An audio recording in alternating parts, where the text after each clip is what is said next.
Hi friends, ನಮಸ್ತೆ. ನಮ್ಮ ಅಡುಗೆ ನಿಮ್ಮ ರುಚಿಗೆ ಸ್ವಾಗತ. ಮಾವಿನ ಹಣ್ಣು ಅಂದರೆ ಯಾರಿಗಿಷ್ಟ ಇಲ್ಲ ಹೇಳಿ? ಮಾವಿನ ಹಣ್ಣಿನಲ್ಲಿ ಮಾಡುವಂಥ ಸ್ವೀಟ್ ಅಂದರೆ ಇನ್ನೂ ಕೂಡ ಇಷ್ಟ ಆಗುತ್ತಲ್ವಾ? ಬನ್ನಿ, ಇವತ್ತೊಂದು ಹೊಸ ರೀತಿಯ ಮಾವಿನ ಹಣ್ಣಿನ ಸ್ವೀಟ್ ಮಾಡೋದು ತಿಳಿಸ್ಕೊಡ್ತಾ ಇದ್ದೀನಿ. ನೀವಿನ್ನು ನಮ್ಮ ಚಾನಲ್ಗೆ ಸಬ್ಸ್ಕ್ರೈಬ್ ಆಗಲಿಲ್ಲ ಅಂದರೆ ದಯವಿಟ್ಟು ಸಬ್ಸ್ಕ್ರೈಬ್ ಮಾಡ್ಕೊಳ್ಳಿ, ನೋಟಿಫಿಕೇಶನ್ ಬೆಲ್ ಕೂಡ ಕ್ಲಿಕ್ ಮಾಡ್ಕೊಳ್ಳಿ. ಮೊದಲಿಗೆ ಇದಕ್ಕೆ ಶಾವಿಗೆಯನ್ನು ಉಪಯೋಗಿಸಿ ಒಂದು ಸ್ವೀಟ್ ರೆಡಿ ಮಾಡ್ಕೊಳ್ಳೋಣ. ಬಾಣಲೆಯನ್ನು ಒಲೆಯ ಮೇಲಿಟ್ಟು ಅದಕ್ಕೆ 1 ಸ್ಪೂನ್ನಷ್ಟು ತುಪ್ಪ ಹಾಕ್ಕೊಂಡಿದ್ದೀನಿ. 1/4 ಕಪ್ನಷ್ಟು ವರ್ಮಿಸೆಲ್ಲಿ ಹಾಕ್ಕೊಂಡಿದ್ದೀನಿ. ಅಂದರೆ ನಾನಿಲ್ಲಿ MTRದ್ದು ಉಪಯೋಗಿಸ್ಕೊಂಡಿದ್ದೀನಿ. ನೀವು ಯಾವುದೇ ಒಂದು ಶಾವಿಗೆಯನ್ನು ಉಪಯೋಗಿಸ್ಕೊಳ್ಬೋದು. ಇದನ್ನು ನಾವು ಸ್ವಲ್ಪ ಹೊತ್ತು ಫ್ರೈ ಮಾಡ್ಕೊಳ್ಳೋಣ. ಒಂದು 2ರಿಂದ 3 ನಿಮಿಷ ಫ್ರೈ ಮಾಡಿಕೊಂಡ್ರೆ ಸಾಕು. ತುಂಬ ಜಾಸ್ತಿ ಗೋಲ್ಡನ್ ಕಲರ್ ಆ ರೀತಿ ಬರೋದೇನು ಬೇಡ, ಸ್ವಲ್ಪ ರೋಸ್ಟ್ ಆದರೆ ಸಾಕು. ಒಳ್ಳೆ ಘಮ್ ಅಂತ ಪರಿಮಳ ಬರುತ್ತೆ, ಮತ್ತು ಎಲ್ಲನೂ ತುಂಬ ರೋಸ್ಟ್ ಆಗಿ ನಿಮಗೆ ಕಾಣ್ತಾ ಇರುತ್ತೆ ನೋಡಿ. ಕಲರ್ ಚೇಂಜ್ ಆಗೋದು ಬೇಡ, ಆದರೆ ಸ್ವಲ್ಪ ರೋಸ್ಟ್ ಆಗಬೇಕು, ಆವಾಗ ಇದು ಚೆನ್ನಾಗಾಗುತ್ತೆ. ಈಗ ಇದು ಫ್ರೈ ಆಗಿದೆ, ಇಷ್ಟ ಆದರೆ ಸಾಕು ನೋಡಿ, ರೋಸ್ಟ್ ಆಗಿ ಬಂದಿದೆ. ಈಗ ಇದಕ್ಕೆ ನಾವು 1/4 ಕಪ್ನಷ್ಟು ಹಾಲು ಸೇರಿಸ್ಕೊಳ್ಳೋಣ. ನಾನಿಲ್ಲಿ ಕುದಿಸಿ ಆರಿಸಿರುವಂತಹ ಹಾಲನ್ನೇ ಉಪಯೋಗಿಸ್ಕೊಂಡಿದ್ದೀನಿ. ನೀವು ತಣ್ಣಗಿರುವಂತಹ ಹಾಲನ್ನು ಕೂಡ ಹಾಕ್ಕೋಬಹುದು. ಮತ್ತು ನೀವು ಬೇಕಾದರೆ ಇದಕ್ಕೆ ಒಂದು ಸ್ವಲ್ಪ ನೀರು ಕೂಡ ಸೇರಿಸ್ಕೊಳ್ಬೋದು. ಇದು ಈಗ ಒಂದು ಕುದಿ ಬರಬೇಕು. ನಂತರ ಇದನ್ನು ಸ್ವಲ್ಪ ಹೊತ್ತು ಬೇಯಿಸ್ಕೊಳ್ಳೋಣ. ಇದು ಅಳತೆ ಹೇಗೆ ಅಂದರೆ 1 ಕಪ್ನಷ್ಟು ವರ್ಮಿಸೆಲ್ಲಿ ತಗೊಂಡ್ರೆ 6 ಕಪ್ನಷ್ಟು ಅದಕ್ಕೆ ಹಾಲು ಹಾಕೋಬೇಕು. ಹಾಲಿನ ಬದಲು ಸ್ವಲ್ಪ ನೀರು ಸ್ವಲ್ಪ ಹಾಲು ಆ ರೀತಿ ಹಾಕೋಬಹುದು. ಒಟ್ಟಿಗೆ 6 ಕಪ್ ಇರಬೇಕು. ಈಗ ಇದು ಚೆನ್ನಾಗಿ ಕುದಿ ಬರ್ತಾ ಇದೆ ನೋಡಿ. ಒಂದು ಸರ್ತಿ ಇದನ್ನು ಸೌಟಲ್ಲಿ ಚೆನ್ನಾಗಿ ಮಿಕ್ಸ್ ಮಾಡ್ಕೊಳ್ಳೋಣ. ಈ ಸ್ವೀಟ್ ತುಂಬಾ ರುಚಿಕರವಾಗಿರುತ್ತೆ, ಖಂಡಿತ ನೀವು ಒಂದು ಸರ್ತಿ ಟ್ರೈ ಮಾಡಿ. ಈಗ ಒಂದು ಕುದಿ ಇದು ಚೆನ್ನಾಗಿ ಬಂದ ಮೇಲೆ ಮುಚ್ಚಳ ಮುಚ್ಚಿಟ್ಟು 7ರಿಂದ 8 ನಿಮಿಷ ಲೋ ಫ್ಲೇಮ್ನಲ್ಲಿ ಬೇಯಿಸ್ಕೊಳ್ಳಿ. 8 ನಿಮಿಷ ಆದಮೇಲೆ ಇದನ್ನು ತೋರಿಸ್ತಾ ಇದ್ದೀನಿ. ನಾನು ದಪ್ಪ ಹಾಲು ಉಪಯೋಗಿಸಿರೋದ್ರಿಂದ ಸೈಡಲ್ಲೆಲ್ಲ ಈ ರೀತಿ ಕೆನೆಗಟ್ಕೊಂಡು ಬಂದಿದೆ ನೋಡಿ. ಕೆನೆಗಟ್ಟೋದು ಆ ರೀತಿ ನಿಮಗೆ ಬೇಡ ಅಂತಿದ್ರೆ ಸೌಟಲ್ಲಿ ಈ ರೀತಿ ನೀವು ಮಧ್ಯೆ ಮಧ್ಯೆ ತಿರುಗಿಸ್ತಾ ಇರಬೇಕು. ಈಗ ನೋಡಿ, ಶಾವಿಗೆ ಚೆನ್ನಾಗಿ ಬೆಂದಿದೆ.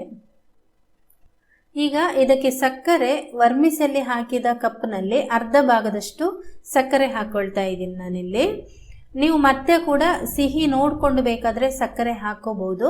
ಈಗ ಇಷ್ಟು ಹಾಕ್ಕೊಳ್ಳಿ, ಆಮೇಲೆ ನಿಮ್ಮ ಸಿಹಿಗೆ ತಕ್ಕಂತೆ ನೀವು ಹೆಚ್ಚು ಕಮ್ಮಿ ಮಾಡ್ಕೊಳ್ಬೋದು. ಮತ್ತೆ ಇದಕ್ಕೆ ನಾವು ಮಾವಿನ ಹಣ್ಣು ಕೂಡ ಸೇರಿಸಲಿಕ್ಕಿದೆ ಕೊನೆಯದಾಗಿ. ಆವಾಗ ಮಾವಿನ ಹಣ್ಣು ಎಷ್ಟು ಸಿಹಿ ಇರುತ್ತೆ ಅದರ ಆಧಾರದ ಮೇಲೆ ನೀವು ಸಕ್ಕರೆಯನ್ನು ಹೆಚ್ಚು ಕಮ್ಮಿ ಮಾಡ್ಕೊಳ್ಬೋದು. ಈಗ ಇದನ್ನು ಚೆನ್ನಾಗಿ ಒಂದು ಕುದಿಸಿದ್ರೆ ಸಾಕು, ಜಾಸ್ತಿ ಏನೂ ಬೇಕಾಗಿಲ್ಲ. ಶಾವಿಗೆ ಈಗಾಗಲೇ ಬೆಂದಿದೆಯಲ್ವಾ, ಚೆನ್ನಾಗಿ ಈಗ ನೋಡಿ ಕುದಿ ಬರ್ತಾ ಇದೆ. ಇಷ್ಟ ಆದರೆ ಸಾಕು. ಸಕ್ಕರೆ ಎಲ್ಲ ಅದು ಮೆಲ್ಟ್ ಆಗಿ ಎಲ್ಲ ಒಂದಕ್ಕೊಂದು ಹೊಂದ್ಕೊಳ್ಳುತ್ತಲ್ವ, ಅಷ್ಟಾದರೆ ಸಾಕು. ಈಗ ಗ್ಯಾಸ್ ಆಫ್ ಮಾಡ್ತಾ ಇದ್ದೀನಿ. ಇದು ಸಂಪೂರ್ಣವಾಗಿ ತಣ್ಣಗಾಗಬೇಕು.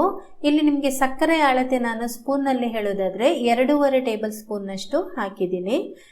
ಸಂಪೂರ್ಣವಾಗಿ ತಣ್ಣಗಾಗಲಿಕ್ಕೆ ಬಿಡ್ತಾ ಇದ್ದೀನಿ. ಮೇಲ್ಗಡೆ ಇದು ಕೆನೆ ಕಟ್ಟೋದು ಬೇಡ ಅಂತ ಮುಚ್ಚಳ ಇಡ್ತಾ ಇದ್ದೀನಿ ಅಷ್ಟೇ. ಈಗ ಇದು ತಣ್ಣಗಾಗಿದೆ, ಸ್ವಲ್ಪನೂ ಬಿಸಿ ಇರಬಾರ್ದು, ಪೂರ್ತಿ ತಣ್ಣಗಾಗಬೇಕಿದು. ಒಂದು ದೊಡ್ಡ ಮಾವಿನ ಹಣ್ಣಿನ ಸಿಪ್ಪೆ ಎಲ್ಲ ತೆಗೆದುಬಿಟ್ಟು ಸಣ್ಣದಾಗಿ ಸ್ಲೈಸ್ ಮಾಡ್ಕೊಂಡಿದ್ದೇನೆ.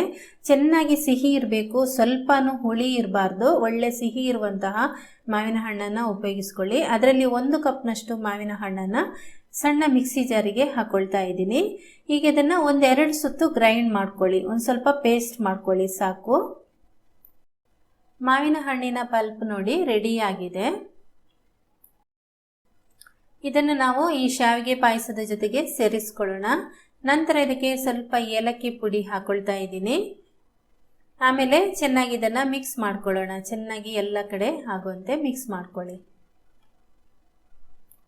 ನೆನ್ಪಿಟ್ಕೊಳ್ಳಿ, ಮಿಕ್ಸ್ ಮಾಡುವಾಗ ಯಾವುದೇ ಕಾರಣಕ್ಕೂ ಪಾಯಸ ಬಿಸಿ ಆಗಿರಬಾರ್ದು, ಕಂಪ್ಲೀಟ್ ಆಗಿ ತಣ್ಣಗಾಗಿರಬೇಕು. ನಂತರ ಹುಳಿ ಇರುವಂತಹ ಮಾವಿನ ಹಣ್ಣನ್ನು ಉಪಯೋಗಿಸ್ಬೇಡಿ, ಚೆನ್ನಾಗಿ ಸಿಹಿ ಇರುವಂತಹ ಮಾವಿನ ಹಣ್ಣನ್ನು ಉಪಯೋಗಿಸ್ಕೊಳ್ಳಿ. ಚೆನ್ನಾಗಿ ಮಿಕ್ಸ್ ಆದಮೇಲೆ ಒಂದು ಬೌಲಿಗೆ ಇದನ್ನು ಹಾಕೊಳ್ಳಿ. ಸ್ವಲ್ಪ ಮಾವಿನ ಹಣ್ಣಿನ ಹೋಳುಗಳನ್ನು ಇಟ್ಕೊಂಡು ಕೊನೆಯದಾಗಿ ಈ ರೀತಿ ಹಾಕೊಳ್ಳಿ.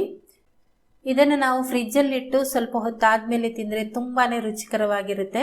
ರೆಫ್ರಿಜರೇಟರ್ನಲ್ಲಿ 1 ಗಂಟೆ ಇಡಿ, ಅಥವಾ ಒಂದು 2 ಗಂಟೆ ಕೂಡ ನೀವು ಇಡಬಹುದು, ಚೆನ್ನಾಗಿ ಕೋಲ್ಡ್ ಆಗೋವರೆಗೆ. ಇಲ್ಲಿ ನಾನು 1 ಗಂಟೆ ಹಾಗೇನೆ ಇಟ್ಟಿದ್ದೆ.